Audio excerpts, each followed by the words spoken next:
Fyrir hönd RIK og Jafnréttis skóla Háskóla Sameinuðu þjóðanna langar mig til að bjóða ykkur hjartalega velkomin á þetta 7. RAB vormisseris. Ég heiti Þóra Sigfríður og fer með fundastjórn hér í dag. Það felst nú kannski aðalega í tímavörslu. Við gerum ráð fyrir því að erindi taki cirka 40 mínútur og það þýðir að við höfum svona það bil 20 mínútur í umræður og spurningar. Og mér langar til að segja ykkur frá því að erindi sjálft tekið upp en ekki umræður og spurningar eftir erindið. Þá slökkvum við á upptökunni. En það Rannveig Sigurðsdóttir lektor og Bryndís Björk Ásgeirsdóttir dósent starfa báðar við sálfræðideild Háskólans í Reykjavík, þar sem að þær eru að rannsaka áhrif heimilisofbeldis og kynferðislegs ofbeldis. Og Rannveig hefur sérstaklega sérhæft sig í áhrifum þess á þolendur, en Bryndís hefur skoðað áhrif þess á líðan og hegðun unglinga á Íslandi. Og það stóð til að það væri hérna báðar í dag, en Bryndís verður ekki með okkur, þannig að það verður hún Rannveig sem að flytur fyrir okkur erindið áföll, geðheilsa og félagslegt samhengi. Og í fyrirlestrinum þá mun hún fjalla tengsl áfalla við geðheilsu og líðan og velta fyrir sér kynjamun í þessu samhengi. Og þá ræðir hún einnig sérstaklega áhrif ýmissa þátta í nærumhverfi og samfélagi á einstaklinginn og hvernig þeir tengjast aukinni hættu þessi þættir á áföllum og tengslum þeirra við geðheilsu. Og að lokum þá ætlar Rannveig að segja líka frá rannsókninni geðheilsa karla og kvenna á Íslandi, en það stórt rannsóknarverkefni sem í gangi núna á vegum Háskóla í Reykjavík. Þannig að þessu lokkum bara býði hjartalega velkomin, Rannveig. Takk fyrir. Það mjög gaman að fá að vera með ykkur hérna í dag og segja ykkur aðeins frá áföllum, geðheilsu og félagslegu samhengi. Þannig að í dag langar mig að fjalla svolítið áföll og það verður áhersla á ofbeldi af því ég og Bryndís hefur mest rannsakað það, eins og Þóra sagði kynferðislegt ofbeldi og heimilisofbeldi svona það sem við höfum horft mest á. Og okkur langar að fjalla áföllin og geðheilsuna en líka taka inn í aðra þætti sem gætu spila hlutverk þarna. Og hugmyndin að gefa svolítið innsýn inn í rannsóknir okkar og svo líka taka með aðra rannsóknir á þessu sviði. Og markmiðið ekki að reyna að gefa alveg heildstætt yfirlit eða tæmandi yfirlit yfir þetta svið, af því ef við værum að því þá værum við hérna bara í svona viku samfleytt. Þannig að ég held að við höfum aðra hluti að gera líka. Þannig að þetta verður bara svona stikla á stóru og bara svona bland í poka af því sem okkur finnst áhugavert. Og eins og Þóra nefndi þá langar mig aðeins líka að kynna rannsóknina geðheilsa karla og kvenna á Íslandi. En íslenskar rannsóknir á áföllum hafa verið fjölbreyttar og líka síðustu ár hafa verið að aukast jafnt og þétt. Og við til dæmis höfum fengið mikið af upplýsingum áföll úr rannsóknarröðinni ungt fólk. Það rannsóknir sem rannsóknir og greining gera og það þessi spurningalistakannanir sem eru gerðar meðal ungs fólks í grunnskóla frá 5. til 10. bekk og svo í framhaldsskóla líka. Og það spurt út í hagi og líðan ungs fólks og þar á meðal til dæmis geðheilsametin og upplifun þeirra af streituvaldandi atburðum eins og ofbeldi og öðrum. Og við Bryndís höfum verið í góðu samstarfi við rannsóknar og greiningu varðandi þetta og það hefur rosalega gaman að fá að skoða þessi gögn og það sem til þar. Svo náttúrulega áfallasaga kvenna líka í gangi sem stórt rannsóknarverkefni hérna í Háskóla Íslands sem þið hafið ábyggilega heyrt og það verður rosalega gaman að sjá þegar niðurstöður verða heildstætt birtar úr því og sérstaklega genaþáttur eða erfðaþáttur þessa verkefnis kemur skýrt fram. Svo líka til upplýsingar áföll og ofbeldi rosa víða í samfélaginu sem safnað af stofnunum og félagasamtökum. Það til mikið af upplýsingum. Eins og til dæmis lögreglan safnar miklum upplýsingum mál sem koma til hennar. Og þær upplýsingar rosalega gagnlegar en það náttúrulega markast af því að þær eru bara þau mál sem koma þangað og það náttúrulega við heilbrigðiskerfi líka. En engu að síður mjög mikilvægt. Og svo hafa líka verið gerðar stakar rannsóknir hér og þar, eins og til dæmis stór rannsóknir 2010 á ofbeldi karla gegn konum. Og svo eru miklu fleiri rannsóknarverkefni sem hafa verið í gangi líka og meira sem hefur verið að gerast. En svona heildarmyndin að þetta hefur verið að aukast og aukast. Og við Bryndís höfum verið með stóra rannsókn í gangi núna sem heitir Geðheilsa karla og kvenna á Íslandi og hún styrkt af Rannís. Og hún fjallar áföll og samband við geðheilsu og við höfum áhuga á svona félagslegum þáttum sem að tengjast þessu og hluti af þessu það sem ég ætla að fara að segja ykkur frá í dag. Og þetta 3 ára langtíma rannsókn og þið sjáum þetta forsetinn, verndari rannsóknarinnar okkar Og ef ykkur langar að vita meira þessa rannsókn, að þá endilega farið inn á ru.is/geðheilsu og þar eru helstu upplýsingar hana. En ef við byrjum bara að pæla í áföllum, að þá leið og við byrjum að gera það, þá kemur rosa skýrt fram að áföll ótrúlega vítt hugtak. Það stór hattur, það sem rosalega fjölbreyttir hlutir sem eru þar undir. Það til dæmis ofbeldi, sem getur þá verið af ýmsum tegundum, líkamlegt, kynferðislegt, andlegt og svo framvegis. En það getur líka verið slys, eins og lenda í alvarlegu bílslysi eða vinnusleysi getur líka verið áfall. Og þetta hvort tveggja áfall, en þetta samt ólíkar upplifanir. Og ein leið til dæmis að þetta ólíkt eins og að bílslys yfirleitt bara svona ákveðin atburður sem gerist kannski bara einu sinni og svo búinn. En heimilisofbeldi til dæmis einkennist sjaldnast af einhverjum svona skýrum atburðum, heldur freka svona langt ferli ofbeldis og kúgunar. Þannig að hérna strax komin eitthvað sem gerir þetta svolítið erfitt að bera þetta saman og horfa þetta sem eitt. Þar að auki líka hægt að upplifa lífshættuleg veikindi, það getur verið mikið áfall, og líka verið í stríði eða nálægt við stríð.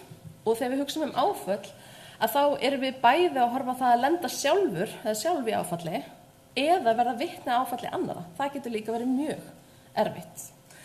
Svo eru aðrir atburðir sem eru yfirleitt ekki skilgreindir sem áfall sem slíkt, en geta samt vakið rosa mikla streitu. Og það eins og skilnaðir og atvinnumissir. Og eins og það eru margir núna á Íslandi að ganga í gegnum með atvinnumissir, sem getur verið mjög streituvaldandi. En það fer eftir aðstæðum og einstaklingum. Og ef við skoðum aðeins bara hversu algeng áföll eru, að þá sjáum við í rauðu töflunni könnun sem var framkvæmd af Alþjóðaheilbrigðismálastofnuninni. Þau framkvæma þetta World Mental Health Survey í rosa fjölbreyttum löndum allan heim. Þau velja lönd sem eru rík og fátæk, stór og lítil, þau safna í dreifbýli og svo framvegis, og lögðu fyrir spurningalista sem þau spurðu út í hversu algengt var að fólk hafi upplifað eitthvað á lífstíðinni. Og þá kom fram að það þriðjungur hafi lent í einhvers konar slysi, 20%, 23% líkamlegu ofbeldi og 13-14% í stríði og kynferðisofbeldi og heimilisofbeldi. Þannig að þetta yfir allan heiminn. En myndin á Íslandi ábyggilega ekki alveg svona, af því að það ekki margir Íslendingar sem hafa upplifað mikla nálægð við stríð, til dæmis sem betur fer. Þannig mér langar líka að benda ykkur á sænska rannsókn frá 2005 sem einmitt skoðaði þetta og skoðaði þar auki kynjamun. Og þá kemur rosa skýrt fram að það rosa mikill kynjamunur í áföllum. Og áföll þar sem að brotið á einn einstaklingur brýtur á öðrum og þeir þekkjast, að það miklu algengara að það séu konur sem lendi í þannig áföllum og karlar lendi í öðrum tegundum áfalla. Og það sem að stjarnan það marktækur munur á milli kynjana. Þannig að ekki nóg með það áföll eru flókin og alveg heil ávaxtakarfa af hlutum, heldur líka strax komið rosa mikill kynjamunur. Og það til náttúrulega svollar íslenskar upplýsingar tíðni áfalla og við hefum séð, það hefur komið í fjölmiðlum fram úr áfallasögu kvenna að 25% kvenna varu fyrir nauðgun eða tilraun til nauðgunar í rannsókn frá 2010 sem var byggð á tilviljunarúrtaki yfir þjóðskrá, að þá voru 13% kvenna sem hefðu upplifað tilraun eða tilraun til nauðgunar og svo 42% sem hefðu upplifað ofbeldi af hendi karlmanns einhvern tímann á ævinni. En ég veit að eitt af markmiðum áfallasögu kvenna og markmiði geðheilsurannsóknar okkar að þróa góðar tíðnitölur sem við getum reitt okkur vel á til þess að skilja það vel. En eitt sem við höfum nú þegar til dæmis kynferðislegt ofbeldi í lífi framhaldsskólanema og rannsóknar og greining hafa verið að framkvæma rannsóknir á þessum hópi og þetta 70% nema í framhaldsskóla sem að tóku þátt í þessu og þá sjáum við að þetta það þriðjungur stelpna sem lendir í einhverju kynferðislegu ofbeldi á ævinni og það 10% stráka. Og ef við brjótum þetta niður eftir tegundofbeldis að þá sjáum við að það eru það bil svona jafnir hópar sem upplifa þessa minni alvarlegir tegundir ofbeldi eins og strípinheið og káf og svo káf og kynfæri gegn vilja og svo eru svona tæplega 10% af stúlkum sem upplifa kynmök gegn vilja. Þannig að þetta eru svona bara mjög miklar grunntíðnitölur. Þannig við sjáum að þetta algengt, þetta kemur fyrir fólk. Hver eru tengslin við geðheilsu? Og ef við höldum áfram bara með sömu gögn og við vorum með með tíðni kynferðisofbeldis, að ef við skoðum líðan út frá upplifun á ofbeldi og í sálfræði þá erum við oft að horfa á einkenni kvíða, einkenni þunglyndis og reiði og við náttúrulega augljóslega viljum að þetta allt sé frekar lágt. Þannig að sjáum við að við erum að sjá hver eru meðaleinkenni hjá þeim hópum sem hafa ekki lent í neinu ofbeldi sem eru ljósustu súlurnar Og svo eftir því sem að liturinn dekkist að þá verður ofbeldi alvarlegra. Þannig að rauða súlan kynmök gegn vilja sem sem sagt nauðgun. Þannig að við sjáum að fyrir kvíða, fyrir þunglyndi og fyrir reiði að þá sjáum við mest einkenni hjá þeim sem eru að upplifa ofbeldi og þau aukast eftir því sem að alvarleikinn meiri. Þannig að þessi tengsl ofbeldis við geðheilsu virðast vera nokkuð sterk. Þegar við skoðum strákana að þá þetta búa sambærileg mynd. Ofbeldishópurinn upplifir meiri einkenni og þau aukast með alvarleika ofbeldisins. Við horfum líka í sálfræði oft á áhættuhegðun. Þetta náttúrulega allt ungt fólk og við höfum mikinn áhuga á áhættuhegðun eins og að drekka áfengi og nota vímuefni. Og það alltaf því að þau geta verið skaðleg ungu fólki, en það líka því þau geta búið til aðstæður þar sem að þau eru í hættu að verða fyrir ofbeldi aftur.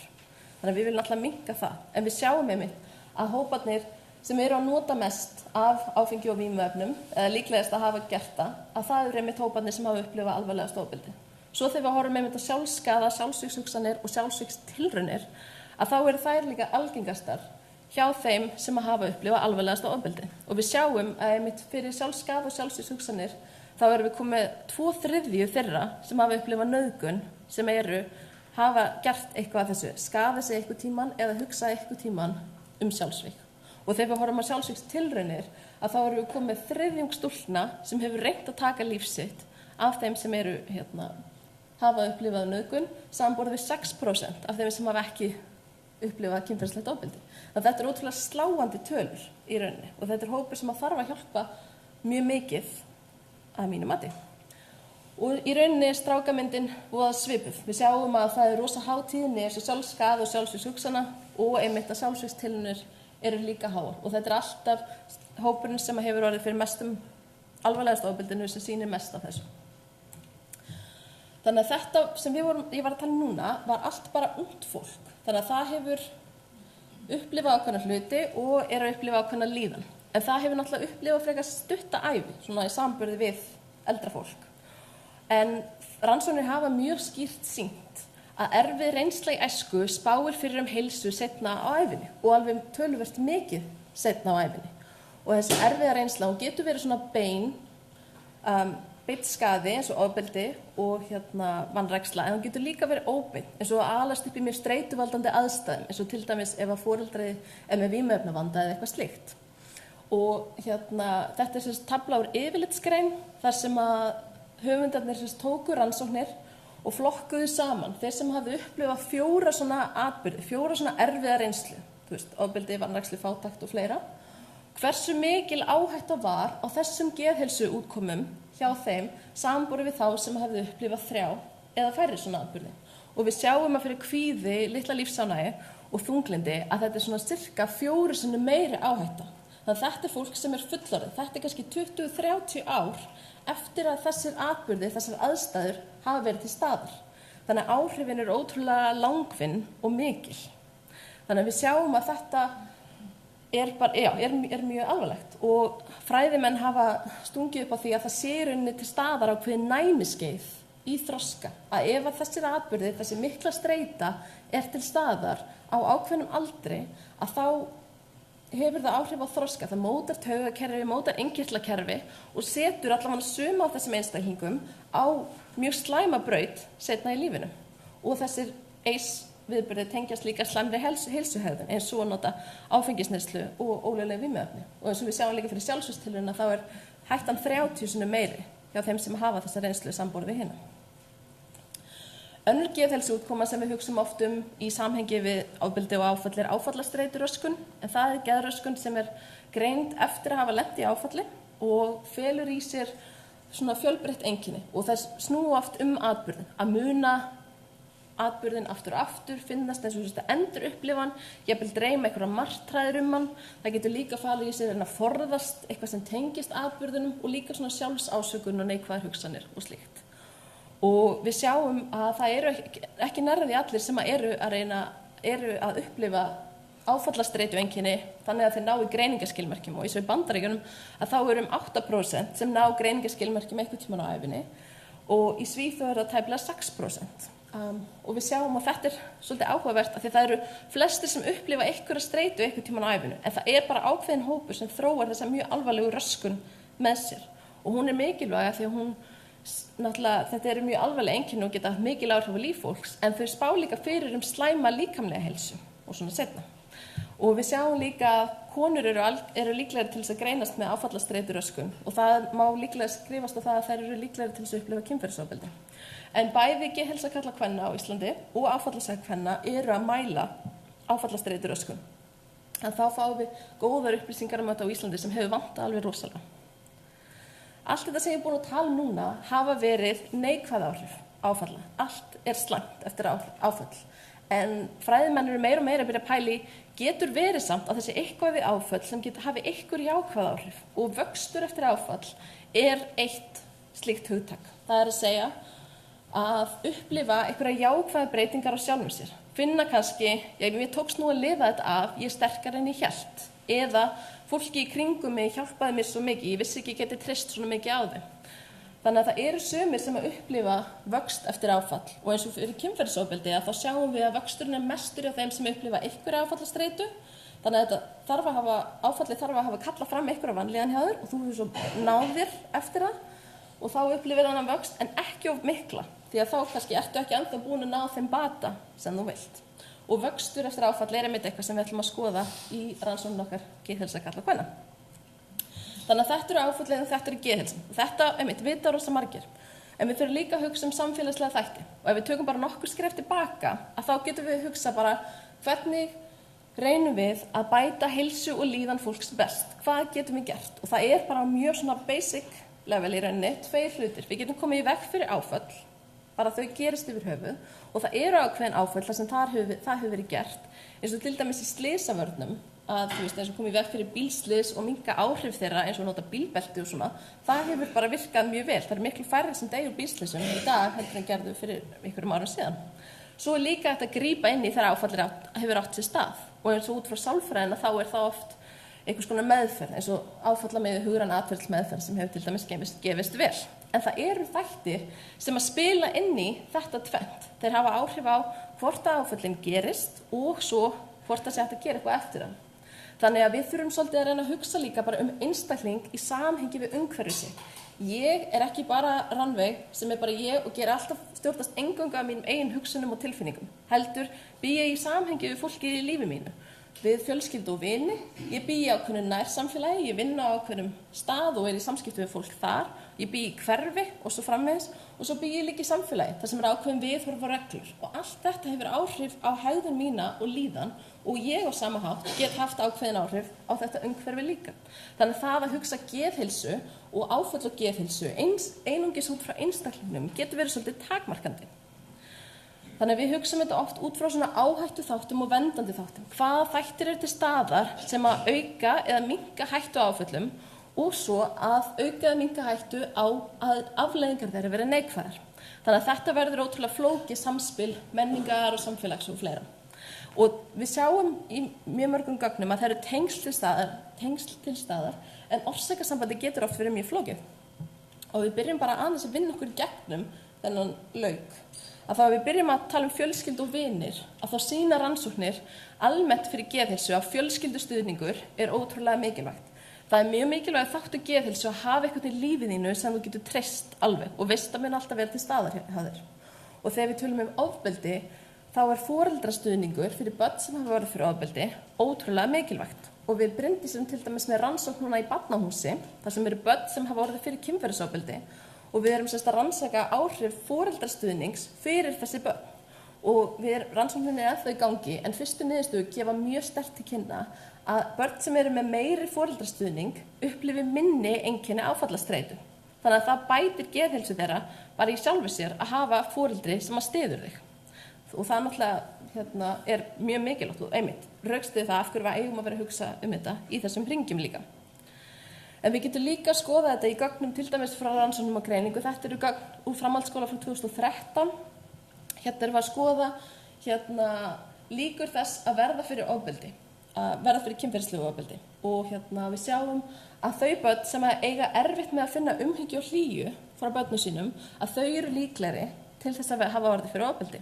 Og við vitum ekki hver orsökin og afleiðing hérna.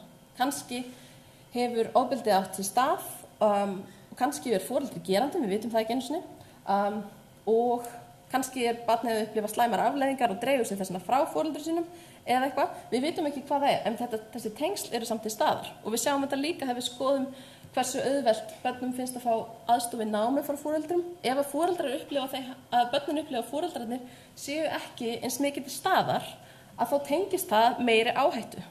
Við sjáum þetta líka ef við skoðum fjárhagslega stöðu. Börn sem að upplifa að þeirra fjölskylda búi við miklu verri fjárhagslega stöðu í mestri áhættu fyrir að verða fyrir kynferðisofbeldi. Og ég ekki að halda því fram að fátækt valdi ofbeldi sem slíkt, en ég held að það gæti verið ákveðnir þættir í umhverfinu sem gætu spilað inn í að auka þessa áhættu. Og það gæti til dæmis verið það að fátækir foreldrar þurfa kannski að vinna fleiri láglaunastörf, geta minna verið til staðar, eða eiga sín ein vandamáli eins og geðræn vandamáli eða fíkn eða eitthvað svoleiðis. En tengslin eru til staðar. Við þurfum að hugsa hvernig við getum stutt fjölskyldur sem hafa minna milli handana til þess að minnka þessa áhættu. Þegar við skoðum stuðning vina, að því fjölskylda skiptir máli en vinirnir gera það svo sem líka, að þá ekki rosalega sterk tengsl þar þegar við spyrjum umhyggju og hlýju frá vinum, en eins og að fá aðstoð við ýmis verk frá vinum, að það virðist tengjast ofbeldi marktækt. Þannig að þetta áhættan á ofbeldi. En hvað gerist þegar ofbeldi hefur átt sér stað og viðkomandi vill segja frá því? Hvað gerist það? Og þetta eitthvað sem hefur ekki verið rannsakað nóg á Íslandi. En það hafa verið rannsóknir í Bandaríkjunum á frásögnum af kynferðisofbeldi. Og það sem hefur komið fram þar að 80% kvenna sem verða fyrir ofbeldi segja frá því, og það algengast þú segir vinum og fjölskylduð þínum frá. Það líka algengt að þolandi segja ekki frá strax. Við erum ofta að tala ár og áratugi sem líða frá ofbeldi fram að frásögn. Og þegar sérstaklega börn og unglingar segja frá, þá mjög algengt að frásögnin sé svona ferli. Að fyrst séu setta fram ákveðnar upplýsingar og viðkomandi metur svo hvernig viðbröðan að fá, og svo ef að viðbröðin eru góð, að þá heldur viðkomandi áfram. Og það rannsóknir hafa sýnt að það eru ákveðnar hindranir og hvatar að frásögnum af kynferðisofbeldi. Og eins og það sem að hindrar vanlíðan, en líka eins og ótti við að fá neikvæð viðbrögð, ótti við að vera ekki trúað eða særaðra, ótti við að stofna öðrum í hættu eða sjálfum sér.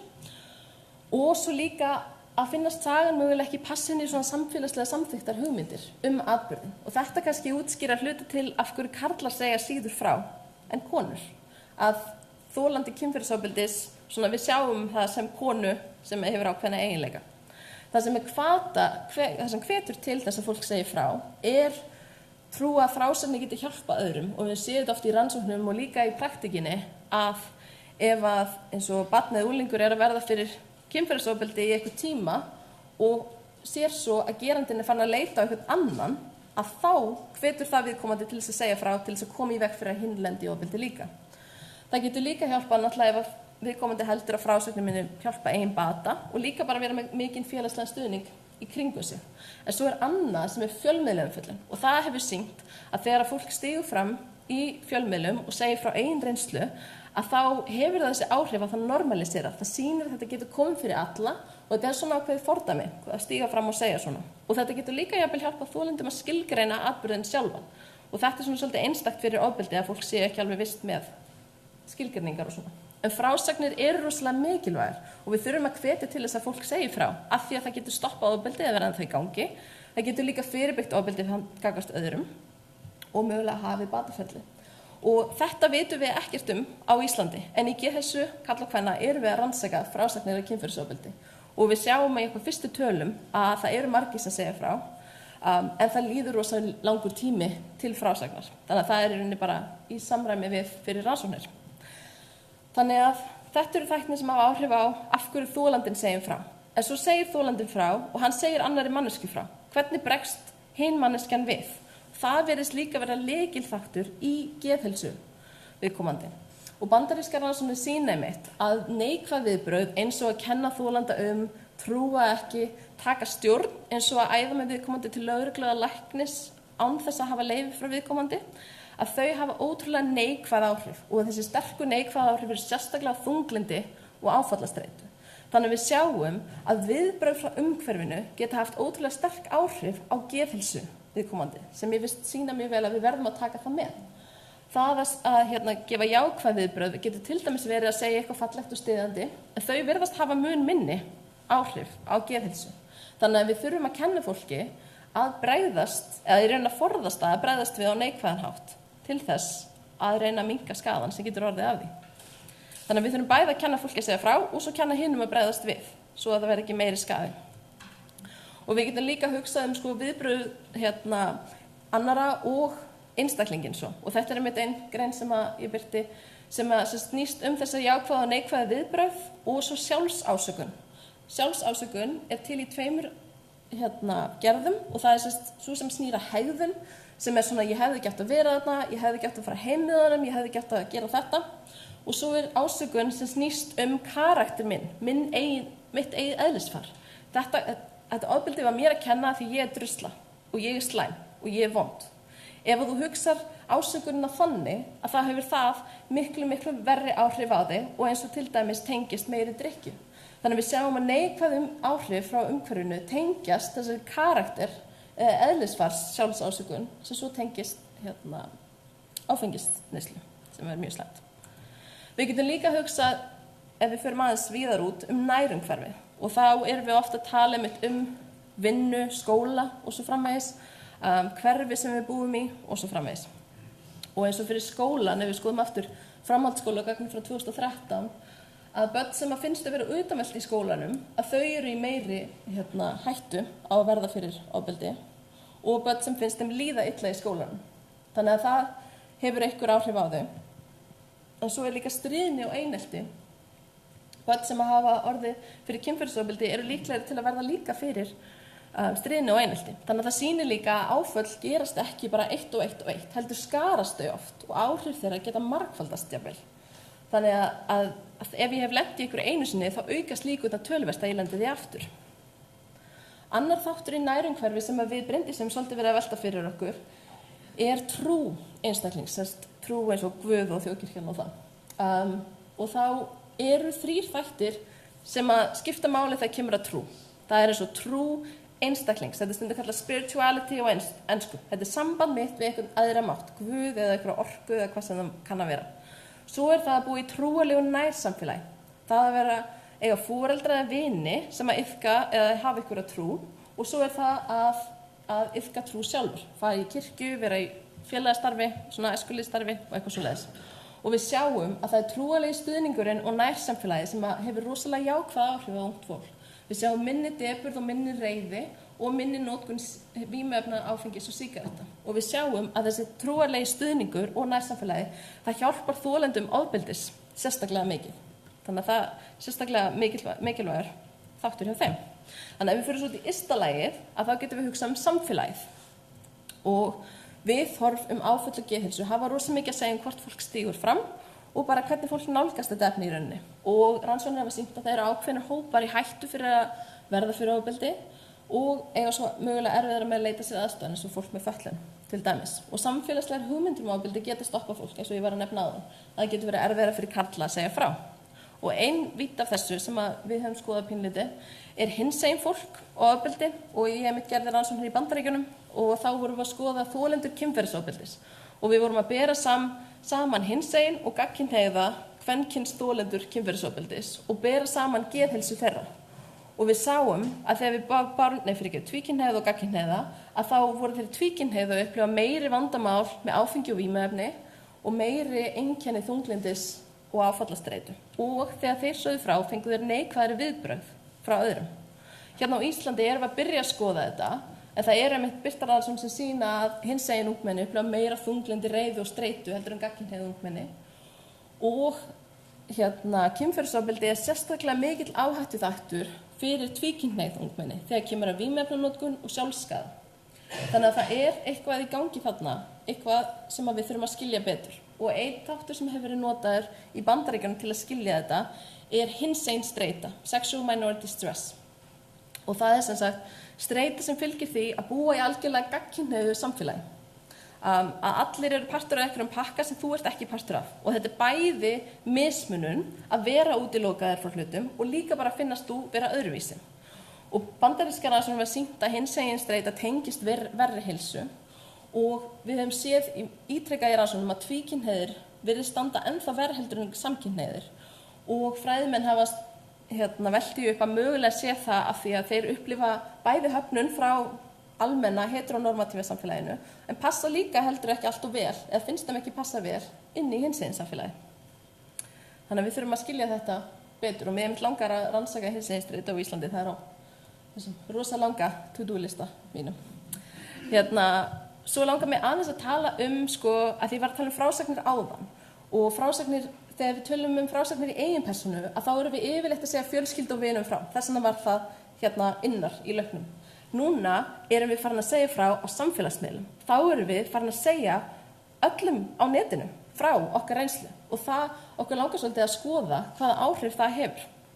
Og við höfum séð rosa mikið að síðustu ár hafa verið vitundavakning með að segja frá og bara hversu algengt ofbeldi og hversu mikilvæg geðheilsa Og eins og beauty tips-byltingin og Me Too hafa virkilega varpað ljós á þetta. En það að segja frá verður svolítið öðruvísi. Þú getur sagt frá samstundis til ótrúlega stórs hóps.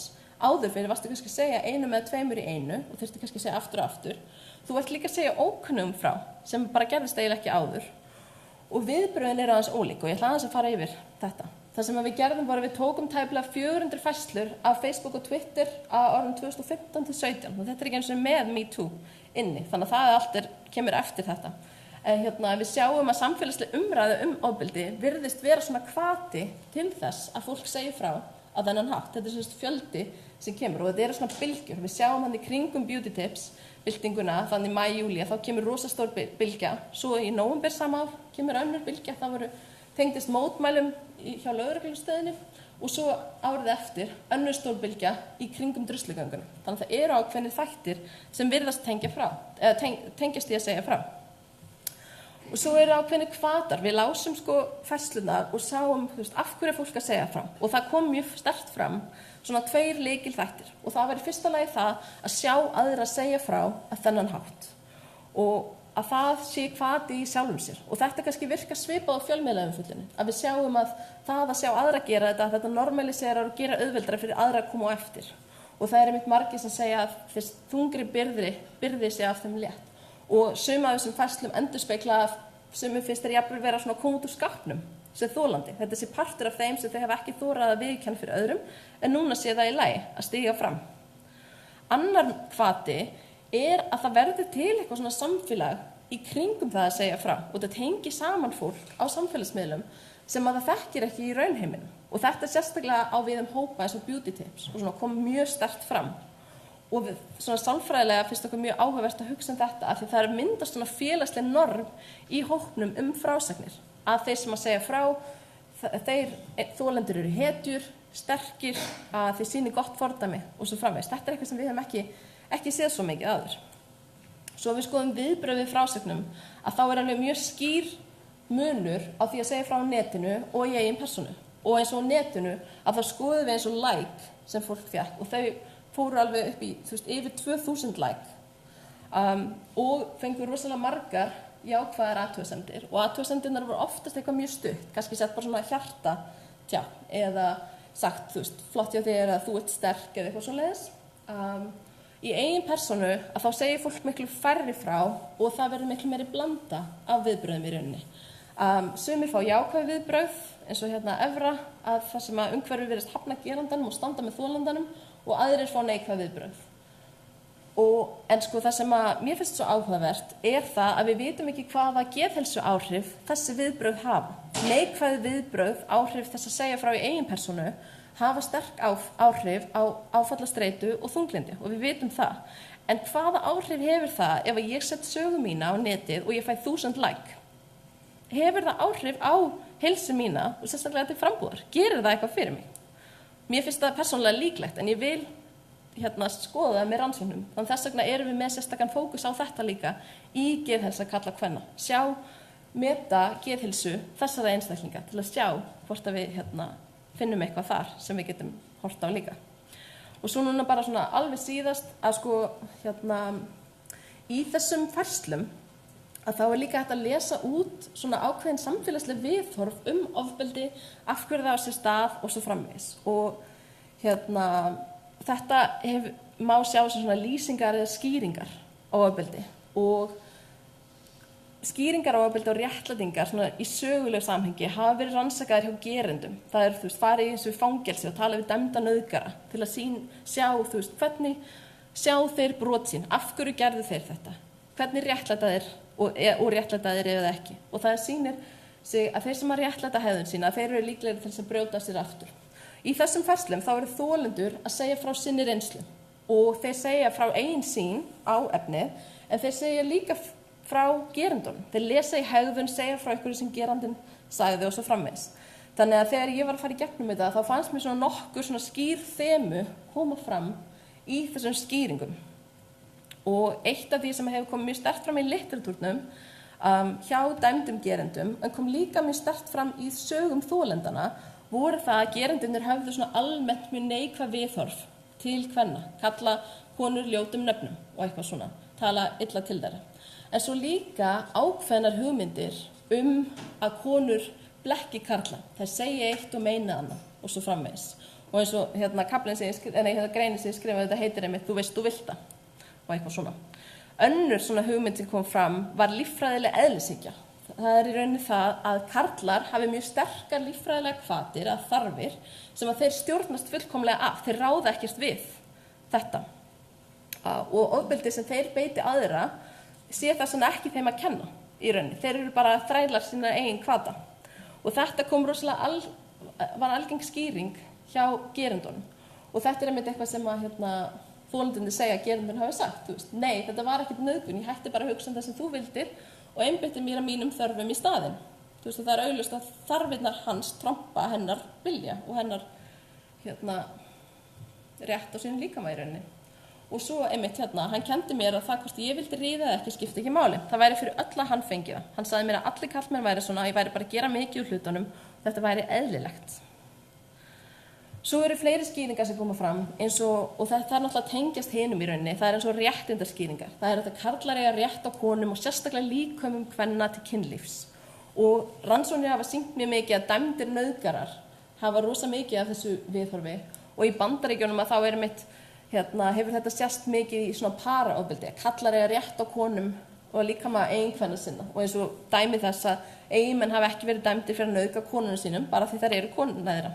Og einmitt þessi þolandi sem segir, ég vildi að stráknum sem nauðgaði mér hefði ekki verið kennt að ég ætti inni hjá honum, að ég myndi sofa hjá honum. Og þetta er ótrúlega hættuleg hugmynd í rauninni og hefur verið að koma fram líka í samfélaginu okkar, til dæmis með að þeirra sem kalla sig incels, sem er involuntarily celibate.